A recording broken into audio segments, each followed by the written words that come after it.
So I was just sitting watching YouTube for a bit and I saw on my phone that Jay uploaded a video. And I was really excited because, I'm a big fan of Jay. I've been watching him since Yandere Simulator. Like I've been watching him for such a young time. I've been watching him for such a long time. And oddly enough, the video that he was talking about was Yandere Simulator and how he had to remove all of his videos. And personally, I my first initial response was like, "Damn, I'm sad. That sucks. Like that really blows." But then I remembered, I'm like, there has to be a really good reason because Jay, he is one of those people who doesn't do anything unless it's needed to be done. He has always been that way. I have watched him for so many years, and it's true. He doesn't do anything unless it's needed to be done. He talked about how it violated terms of service. Mind you, it was an 11-year-old video. There was a lot of stressed release from him, but also a lot of guilt for removing the videos because it was a comfort thing.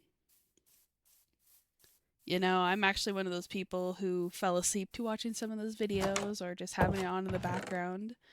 I remember a really hard time in my life where I just couldn't sleep ever, and the only comfort that I got was watching Jay's Yandere Sim videos of the myths. It was great. I just remember how much fun and how relaxing I felt, and just having it on in the background, having him do the alphabet killer challenge, having him do the 1980s mode, and all the stuff that he did. I remember looking forward to every single update, every single just video he uploaded. It wasn't just Yandere Sim, it was every other video after that.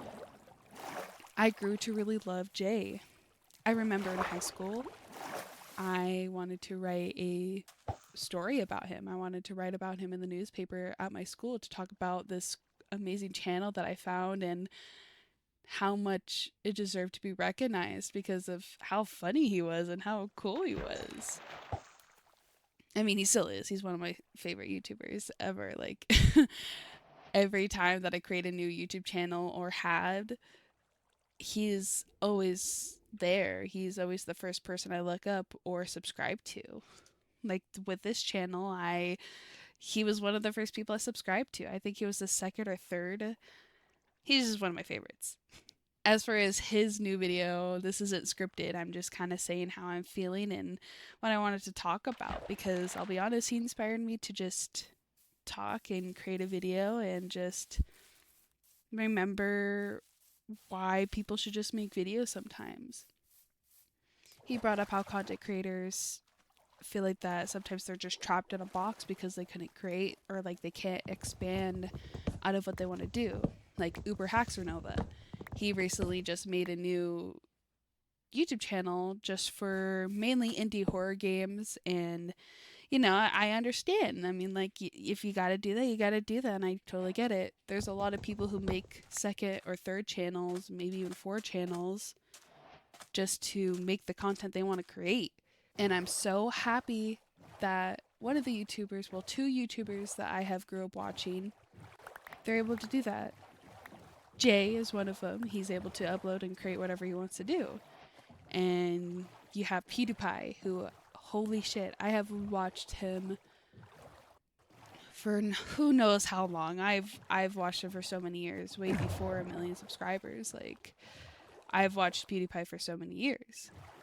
And he is another prime example of being one of those people that can upload and do whatever he wants because he can do that and he has the freedom to do that. Of course, everybody has guidelines to follow and everything like that, but they are still free in a way.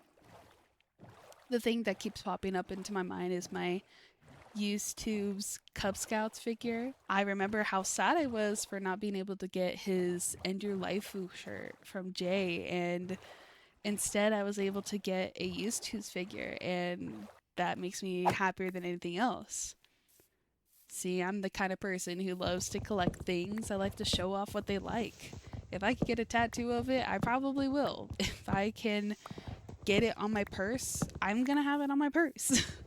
I'm going to show what I like regardless, because I don't really give a shit about what others think. And it just inspires me more to make whatever I want to make. I already have so many plans that I want to do for this channel, and just mainly for me, and so many creative ideas. And right now I'm kind of not really in a halt, but I'm kind of in a halt. I have a laptop that I'm recording this off of. I have an Xbox One that barely streams, and I hate the latency on it for when I stream. But yet I want to play one of my favorite series, Fable, and I want to record it for everybody. But like I said, I feel holed up because I have this latency when it comes to it, and it's not perfect how I want it to be. Maybe that's what I need to do, but anyway, I'm just kind of rambling. um Love that Jay uploaded that video, because he makes a big difference. He has made a huge difference in my life. I've watched him for so many years, good and bad times. I I'm grateful that he's able to be himself, and I feel inspired to be myself too. I get a lot of my sense of humor from him, or a lot of the audio stimulants that I do is literally whatever Jay says. I remember joining a Reddit post, or, a little Reddit thing about the Kubz Scouts, and it felt so at home to be like, yeah, guys, I understand what you're talking about. I understand everything. I will say one of the series I'm really sad that Jay didn't continue is Dead Rising. That's one of my favorite games of all times that I love to watch or just have somebody play through, because it's one of those series that I can watch anybody play, but I'll have it on in the background. Uber Hacks or Nova is one of the people. The Rad Brad was actually the first person I ever watched play a series like that. And that made me fall in love with content creators and what they do, and it inspired me to want to do the same. I still want to do that. One of my first ever channels, I actually wanted to be a Let's Play YouTuber. I remember right now the Bioshock series that I really wanted to play. I only got to like 2 episodes. Didn't really get too much because I somehow lost interest. Another series was The Walking Dead, which honestly, one of my favorite games of all time. With The Wolf Among Us 2 coming out, it inspires me again to start doing Let's Plays. But I'm not exactly where I want to be. So that's why I'm making these kind of videos instead, because it's, 1, easier for me to do, and 2, I still have that creative freedom that I want to do. Granted, it's not exactly what I want, but it's in the right direction. Like I said, I'm recording from my laptop. I'm recording anything that I can. If you've seen in a couple videos, like, the gameplay, not the best. It's not very intriguing, but at the end of the day, I'm really doing this for me. I relate to Jay when he says that, like, this channel's my baby, and you know what?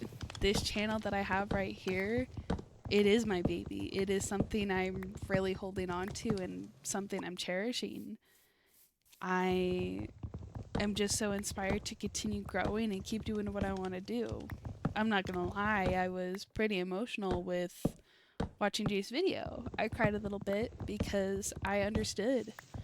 He brought up how when he was younger, how he felt alone, and how he put on shows or movies on in the background just to feel like somebody was there. I want to be that person for people. I want to be that person that, you can just have on in the background. Sure, it doesn't have to make any sense, but if you want some background noise or somebody that you can be like, talk to, I'll be your gal. I had a video idea come up about a intro about my channel, and I have a pretty good idea what I want to do for that. So I'm not gonna stop making content. I don't care about how many views I get or not. I am doing it for myself. If I have a video idea, I'm gonna do it. I'm gonna post it, and I'm gonna love it. I'm gonna continue making my own thumbnails. I know they're not what everybody expects or likes, but for me, it's simple, and I enjoy it. I'll probably start watching a couple YouTube videos about how to make thumbnails or little things like that, how to edit a little bit better. But for now, I'm content with what I have. The ideas that I have aren't in full bloom, but they're just little buds. And I can't wait for more. I want to thank all the content creators out there who just do this YouTube career as an honest job and not as somebody fake. Because I've seen a lot of people either start over from scratch or quit altogether. Or they move platforms to something else. Some will move to streaming. Maybe some are just content creators on a different platform. I've seen a lot throughout my years of just growing up on YouTube. It's a wild ride. He is always the first person I subscribe to when I made a new YouTube channel or just a new account in general. Maybe just to get a free YouTube premium subscription, you know? But it inspires me every day to just see that people are doing what they want to do. People are going to upload what they want to upload, and, you know, I can do the same. If somebody else can do it, I can do it. And I guess the only other thing that I have to say is I'm excited for the future that this channel holds. I'm excited for myself, the hard work I get to put in for this channel. And I'm excited to show you guys what I have in store. I know this video is probably a little bit different from what I've actually uploaded, but I really did want to talk about this. Like I said, I wanted to write a story about him in my high school newspaper. I remember even writing him a DM, so worried that he was going to see that and be like, what the fuck is this? But I think looking back now, Jay would probably just laugh and be like, oh, that's sweet. Probably not even going to talk to a random stranger, but that's sweet. Now I have the resources to really just write and talk about whatever I want to talk about. This video is completely unscripted. I think I brought that up, but I just didn't know what to say or do. I just wanted to talk because this video that he posted really inspired me. The video was an entire series that my channel is gone. I knew exactly what I was talking about. Yandere Sim had a wild ride and I agreed with him. The series was really good and it was great to just watch and hear what the theories and myths that people had. It was one of my favorite series on his channel, and yet I'm okay with it going away just because of obviously all the drama, but also letting go is okay. He brought up how he remembered all the hard work and editing and hours he put into these videos and challenges and everything. And he talked about he remembered every single instant he was in, what he was feeling, what emotion, just everything. And it really made me think about my life a little bit. How we ourselves, we hold so much. And for Jay, he let go by deleting those videos or not having him on his channel anymore. And he brought up how much of a relief it was, but yet that guilt of the people who still loved those videos. You know, I was still pretty sad when he stopped the Persona series, because I've never completed Persona. And mind you, that's a really long game. I understand why a lot of people probably won't finish it. It really reminded me of just letting go and what I talked about in my last video. Letting go or being okay with it. Actually, I think my answer has changed to letting go is harder. And being okay with it, you know that you can just always make new memories. Isn't it funny how the world works and how these little cycles come and go? Or maybe how ironic it is that I made a video about letting go, and the thing that I just remembered was Jay's own feelings when he was talking about letting go in his videos. So that was recorded a few days ago, but recently I just watched Bijou's Mike's video about Jay from the Kubz Scouts situation. And I wanted to get a little bit more on it just because I just watched it. And, you know, Bijou was right. Like, he talked about how a lot of, like, the YouTube content that was deleted, like it was people's livelihood. Like a lot of the time it's somebody's just life, or they do it because they just enjoy doing it. And I think it's awful that YouTube really doesn't care about their own content creators. Another thing that he brought up, Bijou Mike's video, he brought up how Yandere Dev, he talked about how he really reached out to YouTube personally with his YouTube manager to literally save channels that were deleted from these copyright strikes that were happening, or just these strikes that were happening on their channel. Because a lot of them were most likely just like people that were just fans of the game, who just enjoyed the game for what it was, things like that. And for their own fun and enjoyment to be deleted is insane. Like hours and weeks upon just recording, editing, doing whatever you wanted to do. It's sad that YouTube is coming to a point where they don't really care, or they know what's going on and they're not going to fix it. I'm on the side of hoping YouTube fixes their shit. I want them to really like realize what this is doing to the people and what it can do to YouTube itself. But yeah, that's it. I just wanted to bring in my 2 cents. I just wanted to bring that up, and sorry for the complete weird cut. But thank you guys so much for watching this video. I really do appreciate it. Keep on dreaming and have a great rest of your week, guys. Bye bye.